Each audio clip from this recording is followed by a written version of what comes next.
a relação entre a atenção aos rótulos, as dietas restritivas e o medo de comer. Pesquisadores do curso de nutrição da Faculdade de Ciências Aplicadas alertam que os radicalismos e o excesso de informação podem comprometer a busca pela alimentação saudável. Até para nós nutricionistas, a gente tem que pegar e ler o rótulo, tentar entender o que está ali, porque com a grande diversidade que a gente tem de alimentos hoje, é muito fácil a gente também se enganar. Por isso, o professor e coordenador do curso de nutrição da FCA, Diogo Timóteo da Cunha, dá uma dica simples na hora de observar o rótulo de um alimento. O primeiro ingrediente da lista de ingredientes é um ingrediente em maior abundância, em maior quantidade naquele alimento. Então, se você está lá, vou dar um exemplo, suco de uva. Pode ser que açúcar apareça como um dos primeiros ingredientes, talvez o segundo seja água, açúcar e algum elemento que dá cor ou sabor. Então isso talvez já indique a você que esse alimento talvez não seja o que você está buscando para um contexto de alimentação saudável. O medo de comer também pode gerar substituições nem sempre indicadas.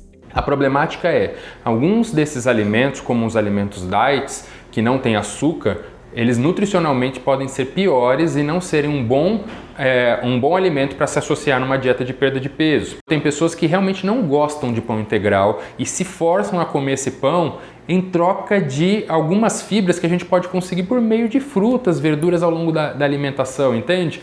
Então elas se forçam fazendo trocas ou trocando o seu queijo favorito por um queijo branco que não gosta. E é uma troca que não vale a pena no final, tanto nutricionalmente quanto no seu paladar ou quanto na sua vontade mesmo de comer, A nutricionista e professora Fabiana Braga Benatti explica ainda por que é fundamental não fazer de apenas um alimento o vilão da história. A gente pode considerar um alimento muito calórico, não saudável para a maior parte das pessoas, mas ele é fundamental, por exemplo, para um montanhista, que só sobrevive porque existe esse tipo de alimento. Então é legal falar isso para a gente desmistificar um pouquinho o alimento como vilão ou como salvador. Então, se não dá para fazer de um alimento só o vilão, dá para questionar a eficácia das dietas restritivas. Como é muito difícil a gente simplesmente tirar alimentos da nossa alimentação diária sem contexto ou sem razões específicas, a gente consegue fazer aquilo um tempo e uma hora a gente não consegue mais. E normalmente quando a gente não consegue mais e a gente cede, a gente entende isso como um fracasso muitas vezes, putz, não consegui, então cedi. Eu normalmente vou lá e exagero naquele dia. Já que eu cedi, já que eu não consegui me segurar e comi, sei lá, aquele brigadeiro, vamos supor, então eu vou comer logo 15 brigadeiros. E a gente tem índices de recuperação de peso perdido muito altos. 85% das pessoas em média recuperam ou ganham mais do que perderam. A restrição de alimentos deve ser vista como exceção e não regra. Claro que há condições específicas em que a gente precisa restringir um ou outro alimento em função de determinadas doenças, mas não é a verdade para a maioria da população.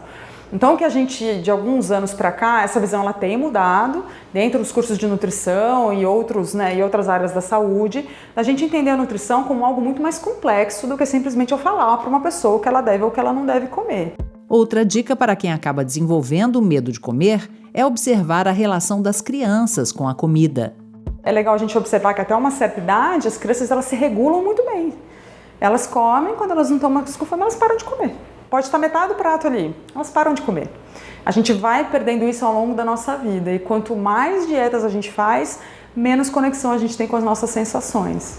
O importante é fazer escolhas que se sustentem a longo prazo e observar os efeitos que elas têm sobre cada pessoa. Cada um é um.